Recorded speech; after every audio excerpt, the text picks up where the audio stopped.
Thanks for tuning into the Hidden Tracks podcast. You can find us wherever you find podcasts or listen to music.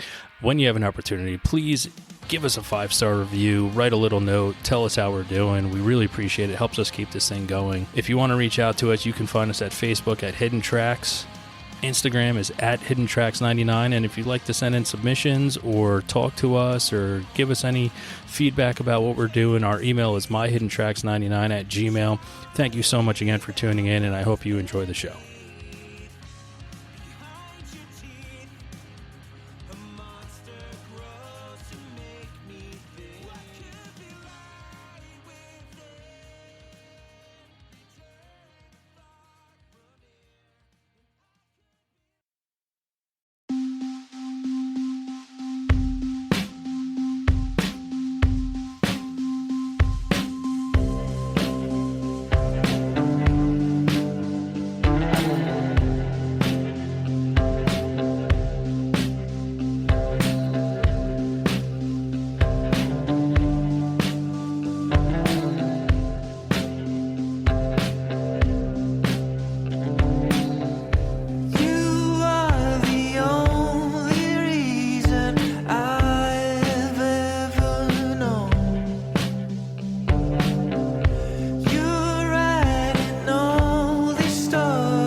What's up, everybody? Another week, another edition of the show. This week, I'm very happy to have Max, otherwise known as Byrd, out there in Germany right now. So we are worlds away, but we were drawn together through music, which is the best connection we have throughout the universe to meet people. So first and foremost, welcome to the show, Max. Hi, everybody. Good to talk to you, Shane, and everybody. Hello in the USA. You're in New Jersey right now, right?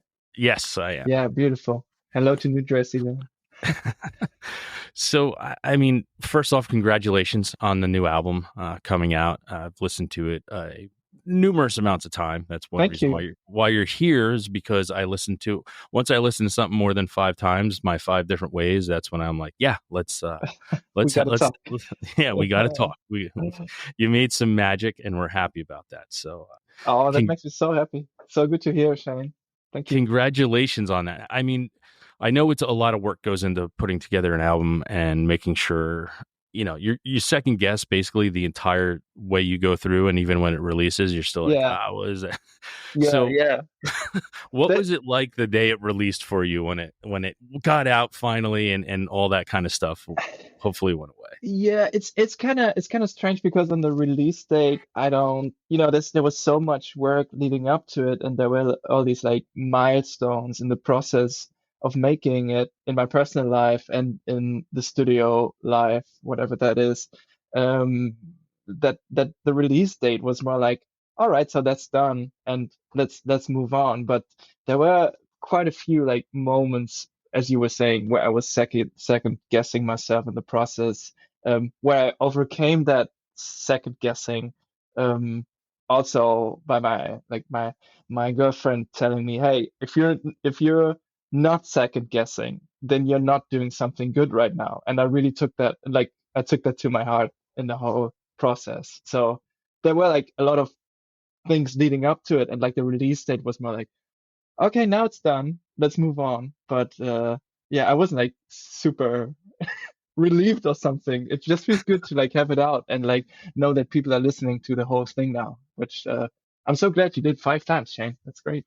It's good to hear. Yeah, I mean, I did more than that, but I have this ritual of listening to music 5 times, 5 different ways to see if it's going to stick with me, and Yeah, it's a good way for me to gauge on what I think is going to be important to people. yeah, Because if it sticks with me in these different ways that I listen to it, that means that there's going to be hopefully millions of people that are going to be like, "Oh my God, I've never heard this before. Why Th- why don't I know this?"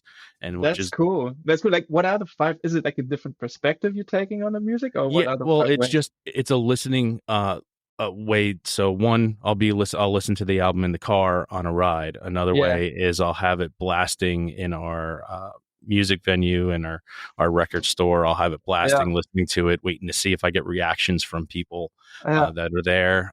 Another way, I'll just listen to it in my ears, in my earbuds while I'm going for a walk. yeah, Another way is like doing stuff, like doing chores and just having it on as background noise to yeah, see if like I stop doing chores to want to listen to a song. So there's different ways for me to calculate for, and it is just my way of doing yeah. things in music. But and if it sticks with me and I'm like I want to listen to it again and again, then I'm like, all right, cool, let's go.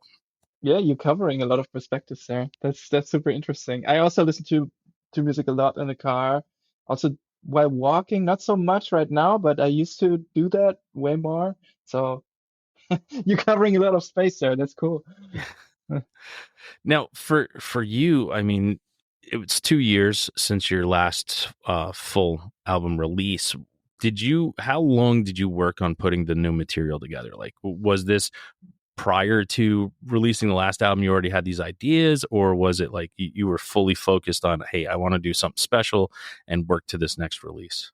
Um, I was kind of in doubt about the second album, about what I was going to write about and where it was going to lead. After the first album, I was touring a lot with the first album, and I was kind of worn out from traveling so much. And like, also, I had a little bit of like travel anxiety, I would say, where like I would have to pack my bags. I was like, I can't pack my bags right now. I just want to stay home for a while. And so I think it was in January 24. We got the news that we would become parents, and sort of like, Congratulations. thank you very much. We're parents now, so it's like Yeah. 1.5 years ago. But it was yeah, it was like during that time where I was like unsure about like traveling and unsure about the second album, what I was gonna write about. Like with that, with these news sort of like in my mind, everything sort of fell into place. And I started to work on the album, and I realized like, okay, this is like, it was, at first when you get news like that, it's like a huge change in your life, and you look at all this and look at the horizon of things that are gonna like happen, and you don't know what it's gonna be like. And so I figured like during those times, it's often for me that like music sort of like presents itself and like becomes my best friend again. Sometimes it like leaves a little bit, and like it's like I'm listening to a lot of music or something, but I don't feel like super passionate about writing music. But I realized like in the uncertainty of like what life was going to be like as parents, like music sort of came back to me and was like, hey, I got you, and let's figure this out together, and like let's figure out all these thoughts together that are presenting themselves in a time of change like that. And so I figured I want to write the album like a little, like half of the songs before we're parents and half of the songs after. And also during that time, we were in Hamburg, like before our daughter joined us, and we moved to Denmark after. So I wrote the other half in Denmark, and so the album is like split in two into these two parts of songs where, yeah, one half is written, yeah, before that journey and after. That's pretty much the story of it. Mm, That's, did you find it? I guess if you're doing one half like prior to this big thing and then another half after it, did it change any aspects of the album for you, since it's like it's split into two almost? Mhm. Well, the songs kind of mix up on the album, so they're not like, it's not like you listen through it and the first half Yeah. is the song. So it's like one constant flow, and I was also kind of writing it in a constant flow like that, where some songs would, you know, I was like constantly making this album during the journey and sort of like mirroring myself and like our journey in it. So yeah, some things like, you mean like the writing process, the recording Yeah, process? yeah, like the writing and Yeah. recording of stuff. Yeah, I mean, I can tell now when I listen to the songs, like of the like from the topics and like from the time I was making a certain song, like which part of like which time frame of the change I was in. So if Yeah, we would like talk about a certain song now, like for example, A Better Place, the title song, um, was actually written quite late in the process after we already moved to Denmark. And in that song, I'm more reflecting on like the place where we were living in Hamburg before. And I'm telling the stories of like memories because I'm sort of missing the place also at the moment. Um, yeah, for example, that song worked like that. So it's like it, all that like moving between places and like being um, with my new family and all these things sort of blended up into one thing. So I can't really, I can't really tell if anything, um, if that really changed the process at all, because it was like a constant companion making this album, if that makes any sense. yeah. No, I I, Yeah. I understand that. So there's this big change. You become a parent, so there's, I mean, I'll be excited to hopefully still be doing this, 25, 30 years from now, and your child is now an artist and I get to interview them, because Yeah. well, one of the things I like to start with here too is like, when you were a child, what was music like for you? Like when you were a little kid, was there music always kind of on? Did you come from a musical household? Was, mom or dad at the time into music? You, do you remember your first musical memory as a kid that made you want to continue to learn about music? Yeah, that goes back to my grandpa because my parents are also like my dad knows to play a little bit guitar, but not really. But my first memory really goes back to my grandpa, who was he had this like old like 90s stereo system. I'm sure a lot of you people have had some one of those at home, like this like stacked hi-fi system, and Hmm. he was really into like more like I would say like jazz and classical music, and he was listening a lot of Duke Ellington, B.B. King, and he had some classical records that I also remember. But I remember like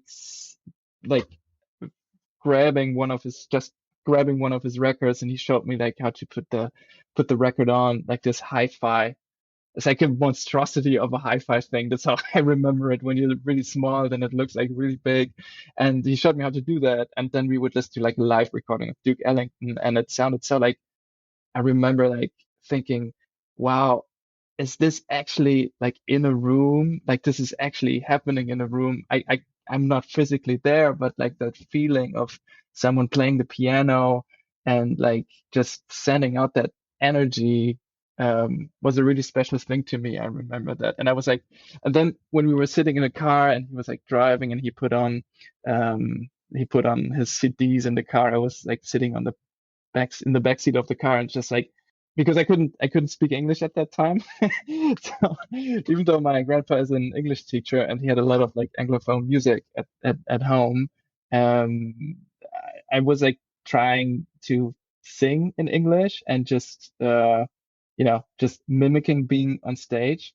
And yeah, he was really like a music lover and also a stage person. And I think that's what I yeah, the music is what I got from him, I think. That's Oh. From that, and you're finding your way through music through your grandfather's stuff, and mm, when your next pivotal moment in your life is like a teenager, when you kind of find your sound and your music that you're going to be listening to. Do you remember like what artist or what band was like your gateway to this new sound of music that you were just enamored by? well, one big moment for me was seeing the Red Hot Chili Peppers and John Frusciante play Mhm. in Munich in 2006 or 2008 or something. I can't remember exactly, but just like everything surrounding, like everything about electric guitars sort of I was really drawn to. And so I started like from that John Frusciante thing, I started to like dig into like what was he listening to and like what were his favorite records. And then I sort of I started to look like at other guitar players. And during that time it was more like I wanted to be a really good guitar player, and like all the songwriting and like that sort of like followed along with the curiosity about the electric guitar. Yeah, and that's pretty much one of those moments where like yeah, where I saw him play, where I was like, damn, you can do so much with that instrument and so many ways to express yourself with it. And for like a um, young teenager living somewhere in the at the French border in a little town, that was like, you know, the guitar was like a an opportunity to get out of there and like to like travel. And like I knew instantly that it would be like something that would follow me for a long time. So yeah. Yeah, I like how you just put the guitar as an opportunity. Like it gives you a chance to maybe leave somewhere where you're not happy, but it or gives you the opportunity to go travel somewhere different because you become proficient at something. I love how you just said guitar was an opportunity. Yeah, Love that. I also met a lot of friends through playing the guitar. Then I figured, I gotta find some people to play with if I'm already playing that instrument. I don't want to do that alone. And That's a natural step. yeah, Yeah. and it's sort of like that was sort of my like, I guess like soccer team or something. I've never been in a soccer team on a soccer team, so maybe that was like my way of finding friends. And like and it's led me here. So today I live in Denmark, and the music brought me here. So that's Yeah. like. Now, when you did find those friends to create something with, did you Mhm. start a band? And what was that very first band name you ever came up with? Yeah, it was my like I had two younger neighbors in the street I lived in, and they were, I think, like 10 or 11, and I was already like 13, 14 or something. And we had like if anybody remembers those, like we had like one of these like old like laptops, and like an old like headset we would use, and we would hang it over the lamp on the ceiling and just play Red Hot Chili Peppers songs and record it. And we recorded our first, I'm doing in parentheses, a CD that we where we did the design ourselves and like printed. I think we did like we made like three individual CDs that we sold to the other neighbors, and we were like, okay, we gotta have a name. And so we figured we call ourselves, because we had these. I don't know if you know the German brand Puma. It's Yeah. like a Yep. shoe brand. And yeah, we because we all had Puma shoes on, we called ourselves the Pumas, and that was my first band. All right. It's not terrible. We've had some really horrible names on this Yeah. show for the first band name. So the Pumas does not rank in the top 10 of worst names we've ever heard. So That's good to hear. yeah. I let him know. Now from moving on there, and you catch that bug, do you remember your first live performance that you ever played in front of like strangers? You know, not mom and dad and grandparents and friends that you've known your whole life are always going to support you, but like the first time you ever got to perform in front of a group of strangers and how that felt and how it went. Mm, yeah. Um, well, the first one I can remember is I was for a short time in like a music school, a local music school, and there's this like um town hall kind of where we played where the students of the music school would like play a Christmas concert. And I remember playing this song. What was it? Mall of Kintyre. You know that song? I think it's an Irish classic or something, like an Irish traditional song or something. Mall of Kintyre, and I was playing that with my guitar teacher, and I was around like maybe 7 or 8 years old or something. I can't remember, but um, I was I was terrified. But it felt good. Like I remember such a, when people clapped and I realized, okay, I actually, it doesn't matter if I like did it perfectly or something. Just having that appreciation, like, was a good feeling, 100%. Now, when you have those feelings, you kind of catch a little bug to keep doing it. You went out, you got friends, you made CDs. What was the natural progression next for you? Like, when did songwriting become like the thing that you you knew you might need to do as well as just performing with a guitar? Mm, I think that's a bit like in the later teenage years when I rem I have this I have this like very vivid memory. I sometimes still actually dream of that moment when when we went on a vacation with my family, and I remember like having my guitar with me, like practicing guitar and doing stuff. But then I realized like, yeah, okay, it's not enough to play guitar right now. I have like something I wanna express that I can't express with my guitar. What do I do now? And then I realized, okay, you can maybe just write down some words and like start singing and just try that. It was a very like naive, like, oh yeah, just sit down and like write some words down.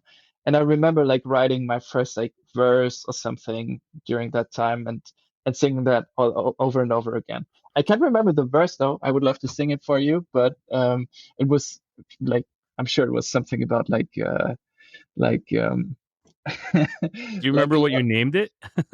I think Name that song? it was something with diamond. I remember diamond, but I can't remember anything else really. I just remember I was like, I think I was like in love or something, and I couldn't like communicate that or something.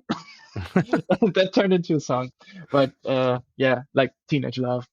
Yeah, that's usually where it starts. It starts from teenage love, and then the Yeah, next song is teenage heartbreak. So, yeah, yeah, because it happens so fast. that's when it gets serious.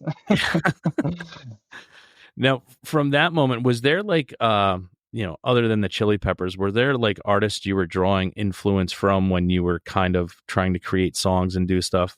Yeah, I started to get into through a friend I started getting into Tom Petty and the Heartbreakers a lot, where Hmm. I realized like that's the kind of simplicity or like craft in songwriting that I was really admiring. And I was listening to his like his record Full Moon Fever a lot. I think it's like a collection of his like most famous songs or something. But I would like listen to that front to back, just to understand like how does he write something so simple and make it so meaningful. It still fascinates me today. So yeah, I think that was a big influence during that time. Sorry. Yeah, no, I mean, Tom Petty I've talked about him enough here, but he's on my Mount Rushmore of songwriters. Like, Yeah. just everything he did, it was just, I was like, man, this so much talent in one person sometimes always, it gets me upset too. It's like, ooh, there should be, you should be able to split that somehow. Yeah. Yeah, and it's just so like his songs are so like simple in the best way. Like he it's just every time I find something new in it. And like, for example, Wildflowers, that's the song I'm playing for my daughter a lot. That's like, there's like this space that I don't find anywhere else. So I'm glad to hear you're also a fan. Now, you go from Chili Peppers to Tom Petty, so that's a huge drastic change when it comes to music quality, Yeah. as I'll say. Mhm. The people who listen to the show kind of understand. I'm not the biggest Chili Peppers fan, but Yeah, um, that's cool. I'm not anymore too. Like I yeah, was during that time, like everything leading up to the Stadium Arcadium album, I was like, I just want to figure out how that guy plays guitar, and then I started to get into the John Frusciante solo records a little bit, and like that's more what I can relate to today. But yeah, good. That's I what I I can get relate to that. too. Yeah, I Yeah, can, because you got that like funk and like rock, and I don't know, it just never worked for me. But yeah.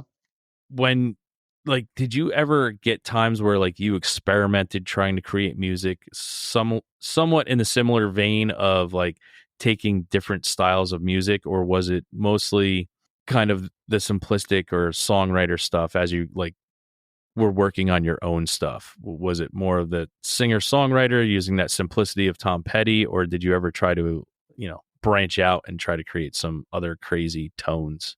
Yeah, totally. In 2014, I did like it's kind of a strange space this exists in, but it's called like a communication program at the Conservatory of Music in Hamburg. That's why I moved to Hamburg actually, because it's like a program where they when the conservatory is closed during summer, they bring out people from all over Europe, and you like meet in that space and just play together like for 4 weeks, and yeah, and like I played with a lot of like different people there, and like I really started like to dig into like different approaches to producing music, and like everybody was like from all over the place, like genre wise. So that was a time where I was really like, I knew that like my interest is like in writing songs and like like expressing myself that way, but during that program, I was really, you know, just trying a lot of stuff out, and like meeting a lot of people, and like really appreciating all these different like approaches to playing music. And you know so you would play with a drummer who's playing like super simple stuff, and you would have to fill a lot of space with the guitar, and then in the next moment you're in another room and you're playing with a drummer who's like playing a lot of fills, and has is like super like jazzy, maybe has like different like times that uses different timestamps and stuff. So um and then you gotta adapt to that. And I think I really became super fascinated with like all these different approaches and ways of expressing yourself through music during that time. But it sort of like runs together into my way of making music now, and it's hard to like figure out now like where which like approach came from. But yeah, that was super important to me in retrospect. Now, seeing the Red Hot Chili, was that your first concert you ever went to, or was there a different show you was the first live music experience you ever saw? Um, no, one of the first live music performances was actually in a local bar, where we had these like old guys organizing like blues music jam sessions. Um, that's where my former guitar teacher took me, and yeah, that was one of the first like memories. That's one of the first memories of like seeing live music.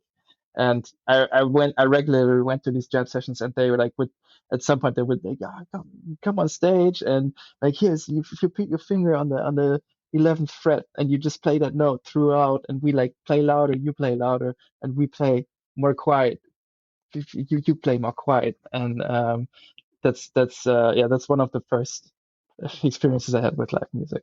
Wow. All right. Now, a question for your music that you've created. If no one has ever heard of Byrd, and they've Yeah. never heard anything you've ever done, what one song of yours, you only get like 3 minutes to convince them to listen to Yeah. you, what one song would you play for them of yours? I actually did that the other day, and I played Over You, Over Me.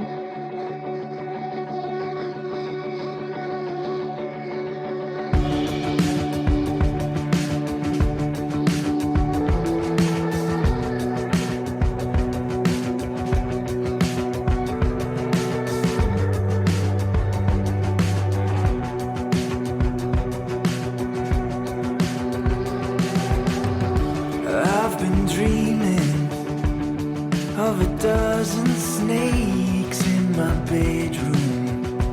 Guess I let them stay.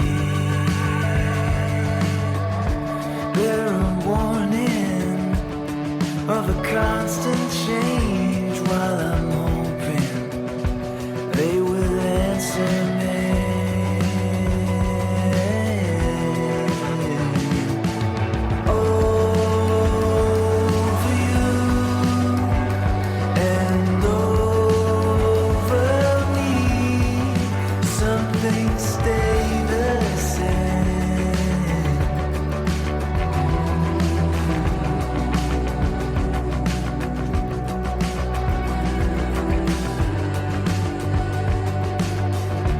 They are speaking, and I'm listening for a moment. I hear what they say. Over you and over me, some things never change.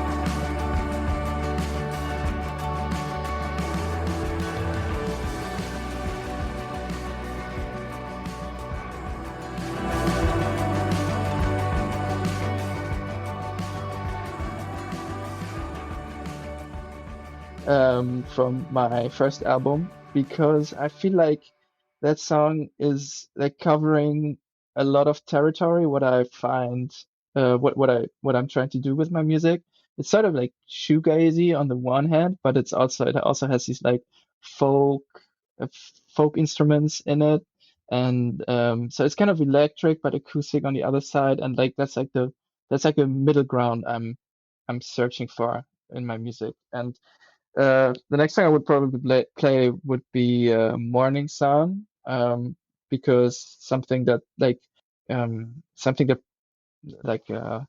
something that's really important to me in my music is like the sort of I'm thinking a lot in circles and like mantras in a way, where I'm constantly repeating stuff. I'm just holding one note, so it sort of becomes this like I would say like ambient experience or like ambient experience, but at the same time there's like this yeah like relation to nature also. That's a lot in that song. So I think Over You, Over Me, and Morning Sun, and then I would like move on to like the more rocky songs like Mountain or Flood or something, where you can hear that it's also fun like playing with other people in the room. So yeah, I think these two I would start with. Nice. Now, are either of those two your favorite song you've ever released to date, or do you have a song that is your favorite that just like means the most to you that you've released? Um, that changes. But one I that's a good question though, because I really like from the new record I really like My Starlight. That's a song that I'm really proud of. And that's my favorite right now. That sort of changes, but I would say they're up there in the favorites, yeah. All right. And I mean, you're allowed to have things always change, and they change based, especially music changes based on your mood or how you feel that day. Yeah. If you if you start listening back to your own music, you're like, oh, why did I do that? That song that could have been your favorite song may not ever be your favorite song again, but it happens. Yeah, and sometimes you just listen back to a song in the right moment, and that also happens in the process of like making demos for an album or something, where you sort of like understate of how much you actually like the song. There's this one song I did. It's just like a acoustic version of the first song of the album. It's called Seed in Bloom, and I recorded that like I think in like 2 or 3 hours in a little holiday home in Sicily. And I was like, okay. I asked my friend Feline Soni, who's also a singer on Nettwerk. She's a great artist too. And I asked her if she wanted to be on the song. And it was like I made that in a hurry, sorta, or like in just this like instant. And yeah, and I never really listened back to it. I just released it.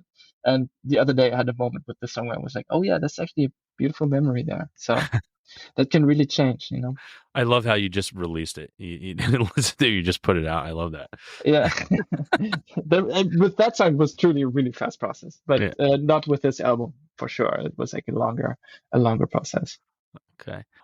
There's a big moment in your life. Over here in the States, there's a moment which kind of signifies freedom, and that's the day you get your driver's license and you're now allowed to drive alone by yourself. Yeah. And every car's got a radio and you got to listen to something. Do you Yeah. remember when you got your license, like what your first freedom music you were listening to as you were driving? That was uh, Kings of Leon. And one of their this what is it called? Like this Closer? Is it called Hmm. Closer? There's a song called Closer by Kings of Leon. Uh, I'm not listening to Kings of Leon anymore, but during that time they were like the biggest like indie rock act, and I remember like driving out, like getting the CD from a friend or something, and I was like, oh yeah, it's pretty cool. Nice. Yeah, it's funny how many people that I do ask that question to, like, kind of remember what it was, because it's such a pivotal moment when you're just like Yeah, driving and you get to blast music now that you want to listen to, not that your parents or friends are listening to. So yeah, yeah. how It's about such a yeah. how Sorry. about in your life a band or an artist that never lets you down? It's like the constant in your life. You kind of turn to it when you need something to listen to and you don't know what to listen to anymore. It's that's beach house to me. There's like certain times it's like waves of beach house going throughout my life, and all of their albums are like among my favorites. So yeah, and Tom Petty, as I said, I think he's also coming back all the time. So beach house and Tom Petty, I guess. Nice. Those are two good artists to have in your life that are never going to let you down.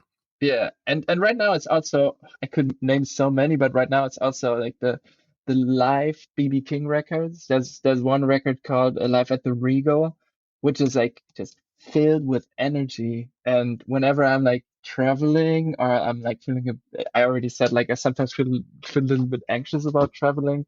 Whenever I feel that way, I put on that album, and it's a blast.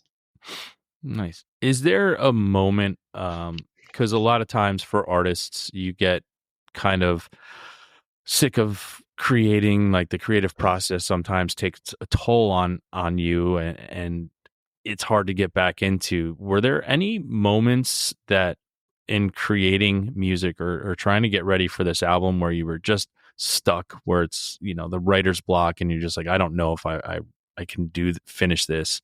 Did you ever have any moments like that? Trying to humanize you here too, so people can understand. For sure. And it's like it's a constant writer's block, and it's at least for me until it's not, and then everything somehow works again. And it was really leading up to the album. As I said, I was like, I didn't know what I was gonna say with the second album. Didn't know where my journey was going, and like that, like uh, look to the outside, like that widening horizon from like the news that we would have a child. That changed so much in my like perspective, and the way I'm approaching writing songs, and like what creative work means. That changed so much that it was like, okay, now we're here again, and that block was suddenly over, and I knew what I had to do.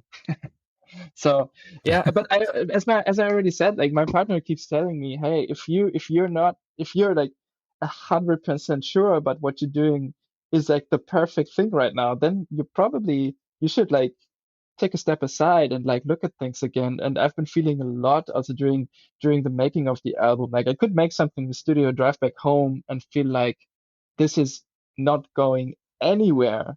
And like it's a pretty drastic feeling. But then I go back the next day and my partner says to me like, hey, yeah, you just, if you're not feeling that way, then it's probably not great what you're doing. No, like if you feel that way, then what you're doing is actually good. That's what I meant. And I'm really like craving those situations where I'm like kind of a little bit insecure if that's like the right thing I'm doing right now, or if it's like I'm trying, like with this album, I wanted to give I wanted to be way less in control than I was on the first album, and that's a path I think that's also leading me into the future where I can like more ease myself into like trying something that I haven't tried before, like using an instrument I haven't used before and writing a song on it, maybe writing a song just on a ukulele and see if that works. I hate ukuleles, but you can still write the song on it. You know what I mean? Like my daughter has like a ukulele, and that's all I have at home at the moment. I'm like, oh, okay, actually that sounds like Sufjan Stevens. Like I could use that, like if just make it work. And like I try to be less in control of things now, and I'm glad that I have like friends and family and like um also like artists friends who are supporting me in that. And yeah, that feels great. That feels like sometimes it feels like the first time you're putting on a CD in your car and you like have that freedom again, and when that happens. So yeah. Yeah. Yeah, I want to stay here to keep you human. And is there a live performance of yours where Yeah. things just didn't go right? And listen, things always happen. Sometimes things don't always go right, but it's always the performance that I point to where I say, even if I have a bad performance one day, I go, at least it wasn't that. At least it wasn't that performance that where everything was so horrible. Do you remember or have one that you would like to tell a story about something that went terribly wrong? There's a lot of shows in my life where something went terribly wrong. So that's I think that's also something I'm expecting going on stage. Like anything could go wrong. That feeling is like it's also kind of a good feeling. But yeah, one time we played the Europe tour in a Europe tour, and we were in Hamburg, and like my hometown. And there was this like speaker, like you would enter the stage from the left, and there was this speaker hanging like immediately to the right of you when you were walking out the door onto the stage. And already during sound check, our drummer already hit his head, and he had like a huge, like, what do you call that when you have like he had like a huge bump on his head. Yeah. So and the show went kind of okay. It already started off with like someone stepping on like the main cable or something, and like during the first song when everybody's expecting the first notes and like that energy in the room is just up, and somebody just steps on the cable, the whole thing like shuts down. We have to restart the set completely. um it started like that, and then I was, you're already like on stage and you're feeling like this constant like, oh my god, the energy is lost right now. And then when we stepped on stage uh, for the encore. We got an encore, so it can't have been that bad, but we got an encore. And when we stepped on stage for that, both the drummer and me, we hit our head on the speaker so hard that I think we probably had like a what do you call that? When you hit your head too hard. I can't remember The name. concussion? A concussion, of course. Yeah. Yeah. We probably see. I completely erased from my mind that moment. Yeah. That I was like standing on stage, and I was like, I didn't know if I was gonna just like collapse in the next two songs, because like it was such a heavy hit on that speaker, and I won't forget that. Like we had to play like 3 or 4 shows after that, and still travel, and like our heads were exploding for the rest of the tour. So yeah, that Wow. was definitely up there. But like nothing like, at least, nothing like more drastic happened, but it was that's definitely one I remember. Okay. Now let's try to find some good in things. Do you have a performance that stands out to you, like to date, that you're like, wow, that was one of my best performances, and I never thought I'd be able to do that? And Mhm. where? Yeah, sure, I do. We all probably remember the pandemic, and there were no concerts during the pandemic, but we played one festival in 2021, just in a brief time frame where festivals were allowed to happen in summer. And we did just released our first EP with 4 songs on it, Mountain, Morning Sun, and 2 others. And I think it was like the third show we ever played. Like my 3 friends and our front of house friend who was also with us. And the festival was like 2 stages. So one stage on the right, there was a concert playing, and then you would set up on the other stage and like get ready and like play after the other show. And we arrived super late because the car broke down on the way, and we basically just made it on stage. There was like short line check. I just had an apple or something, just ate something just from the long car ride, and then we like, okay, so now we're gonna play a show, and we didn't know, like, because it was dark, we didn't know how big the festival was going to be and like who was going to be there. And there were like, I think it was like 4,000 people or something at the festival, and it just all swarmed from the one stage to our stage. And we looked at each other and we're like, okay, I guess we, I guess we got to do this. Like the third show, and there's like 4,000 people watching right now. And there's this, I can send you the picture if you want. There's this one picture where I'm like, um, I'm not like one for like big gestures where you would like raise up your guitar or something, or like do the windmill or Yeah. something, but like the energy of all these people like knowing the songs in front of us, like I was like raising my guitar at some point where I really felt like, wow, this is actually like a moment.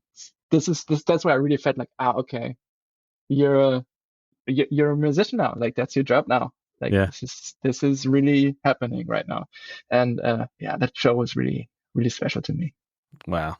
I mean, that's where you wish you could bottle it up, and whenever you're feeling doubt or need something to do, you're just ready to be like, Yeah. yes, I need some of that. Yeah. Okay. After that, do you know the last song that you cried to? Yes. Oh, that's a great question. You should have. Yes. That's a beautiful question. Let me see. I know it. I was listening to the Bruce Springsteen Nebraska album. I'm not actually a huge Bruce Springsteen fan, like all his like very like electric work, Mm-hmm. but I found this album through the documentary, and I was listening to the song. It is called "My Father's House." Mm-hmm. That made me cry. Wow. Nice. All right. Is there something that you listen to that people would be really surprised based on the artists that you've mentioned so far today and the music that you create? Is there like an artist that you just love to listen to? I call it a guilty pleasure, but someone or something that you listen to that you get tons of enjoyment out of that everyone would be surprised to find out you listen to. Wow, that would be way too many. But it's not like I don't believe in guilty pleasure. Like I think I that's get like it. I get it. But still. that's necessary pleasure in a way. Um, so like, okay, if we're going like really guilty pleasure, I can't name most of the people because I don't think they're guilty pleasure. But so I listen to a lot of Kendrick Lamar, but that's not like guilty pleasure. That's like absolutely bomb music. Yeah. I'm going simultaneously. I'm going through my Spotify playlist because that's where all the weird stuff ends up. Wow. Okay. Let me see. Wait. But maybe something kind of corny I'm listening to a lot is like covers, like pedal steel guitar covers of Elvis songs. There's this song called "Crying in the Chapel." That's Mm-hmm. like just a steel guitar cover of the Elvis classic. Mm-hmm. Um, that's kind of like, you know, that's kind of like can you say that, like Cadillac corny or Yeah. something? Yeah. But I enjoy that in a way. But and also like, but that's also not really guilty pleasure. I love Hank Williams a lot. I'm listening to him. Like that's something I can always come back to. Like in the car, I have like this CD stuck in my Volvo with Hank Williams golden hits or something. That's something I love too. But that would probably also make sense if you listen to my music. Yeah. All right. And like weird Danish children's songs. There's a lot of in Denmark. There's this like they have this huge catalog of children's songs, and some of those are like just f- terrible to listen to, but they give me this sort of like a home feeling or something. So I'm also listening to that a lot. Yeah, that's what I was looking for. Yeah. Okay. Yeah, Okay. that's That what I was looking that and the Chum Bucket Rumba from SpongeBob SquarePants. I have that in my playlist also. But that's like not available on Spotify anymore, so you can't listen to that. You gotta YouTube that. Yeah. Okay. All right. 5 minutes left to live. Meteors crashing into the earth. And you have to listen to one song and one song only. What song are you listening to? Wow. I'm listening. It's gonna be Beach House. I'm listening to Space Song by Beach House. Like just levitate one last time. Nice. I think that's it. Okay. Okay. One more horrible question. There's a tragedy happening. Your home is burning to the ground. All living things are out safe and sound. No one is harmed. No goldfish are harmed. Everything's Yeah. out safe and sound. But you have a minute to run back in and grab one musical thing that means the most to you. What musical thing are you running back in for? I only have my ukulele at home right now, so I'm probably just gonna be able to grab my ukulele, which is such a sad. It's if it was my studio burning down, I'd probably get one of these acoustic guitars that I've written most of my songs on, and that was like passed down to me from my grandpa. But if it was my home right now, it would just be my $20 ukulele. Okay. Sad to say, but yeah, if it was my studio, of course, there's like all these things, but in the end, like musical instruments to me, I think I had like more of like a personal connection to music, to instruments before I was traveling with them so much and like using them as tools in the studio Mhm. so much. So it's not like, I'd probably grab something else than my instruments if I gotta be honest, because you can always like get that stuff back in a way. Yeah, I'm not like that attached to instruments, I think. But if it was like a guitar that like was passed down to me or something, I would probably be really sad if it wasn't there anymore. All right. Understood. Well, I don't want to keep you here all day. So before we move into our final segment, which is our weekly threes, now's the time that I open it up to you to tell everybody how they can, keep in touch with you, find all your stuff, and basically support you and your endeavors. It's a perfect opportunity to tell everyone out there in the world how it is to follow Byrd and all the stuff that you're doing. Yeah. I mean, if you want to stay in touch, you can go to my website. It's mbird with 3ds .com, and there you can find all like the social media links and everything there. You can something like that's like really helpful nowadays as a musician, as like algorithms are growing and as people get tired of like trying to like stay visible in social media algorithms. Like if you sign up for a newsletter, I'm sending that out like once a month, or like when I'm putting out new stuff or when I'm announcing new stuff, I'm also like sending out demos sometimes. So if you want to support me, that's a great way to do that. Like sign up for the newsletter and yeah, just reach out to me. And like if you're interested in what I do, just let's talk. Write me in whatever way feels good to you. Nice. All right. Well, we're going into, so you already had Spotify up earlier, but it's our weekly three segment. It is 3 things you're listening to that you would like other people to check out. You're going to give 3 things, then I give my 3 things for the week. Okay. I'm well, you gotta like if you haven't everybody's got to listen to the new Geese album and the Cameron Winter solo record. That's already two, but I'm just naming the Geese, the second, like the third album, I think it is right now. That's just so good. I love that. Then something from Denmark, a band from Denmark. They're not playing anymore. I think they don't exist. Like their band doesn't exist anymore. But they're called Kashmir, and they have an album called The Good Life.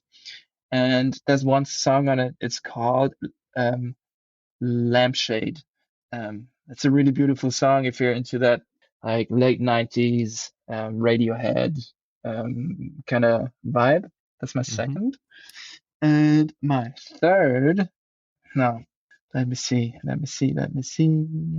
Well, I don't know if he's from New Jersey, but I'm probably going to say something wrong because New York and New Jersey, like for Europeans, it's like it's kind of the same, but it really isn't. I know that. I think he's from New Jersey, or at least he lives in New Jersey right now. My friend John from his a band called Wild Pink, and he made a beautiful record last year called Darling the Horns. Beautiful guitars, beautiful songs, and like he's just a. We always like we're writing emails back and forth and trying to stay in contact, but it's also hard to do that when you're like traveling and like playing shows and stuff. So I can really like recommend his work. That would be my top three. Nice. Good three. All right. Mine for this week. One is a band called The Pains of Being Pure at Heart. They have an album called Perfect right now that came out this year. Really good, just indie gaze from New York. Then there is another band. Number two is a band called Ducks Ltd, Ducks Limited. And the album is Lloyd, I'm Ready to Be Heartbroken. Another great little fun music, like all this stuff is like indie gaze stuff. And last but not least is a band called Loviet, Loviet, like Soviet, but Loviet, and the album is The Nightmare Is All in the Timing. Cool. Great names. I'm gonna listen to those tomorrow. 100%. Nice. But I want to say huge heartfelt thank you, Max, for not only spending close to an hour with us today to tell your story, but also, as I stated early on in the episode, for creating the music that brought us together. I mean, without that, we are just we're just beings. We're just getting through life. But the music that connects us and brings us together it's the most important thing, other than my family that I have in my life is music, and your music is part of that. So I want to say thank you so much for creating the music that brought us together. I feel that. Thank you, Shane. You're welcome. And everybody out there in the world, you know what time it is now. It's time to go out, listen to Byrd, and have a great fucking time.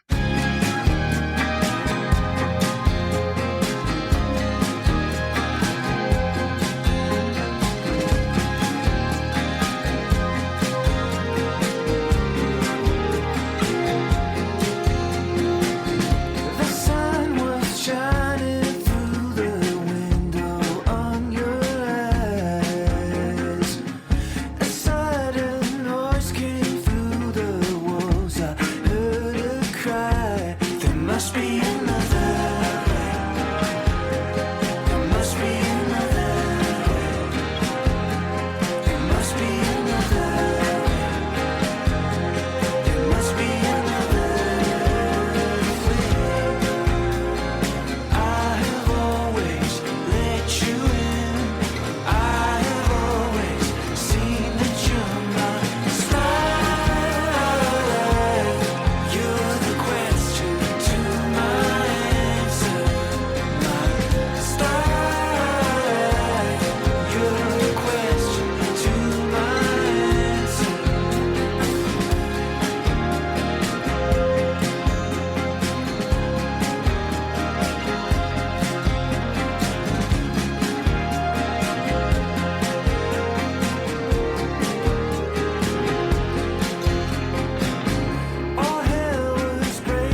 Thanks again for tuning into the Hidden Tracks podcast. We hope you enjoyed this week's show. Don't forget to follow us on Instagram at HiddenTracks99. Also, send all your submissions to myhiddentracks99@gmail.com. Tune in next week. You may find your new favorite band, and don't forget to go out and have a great fucking time.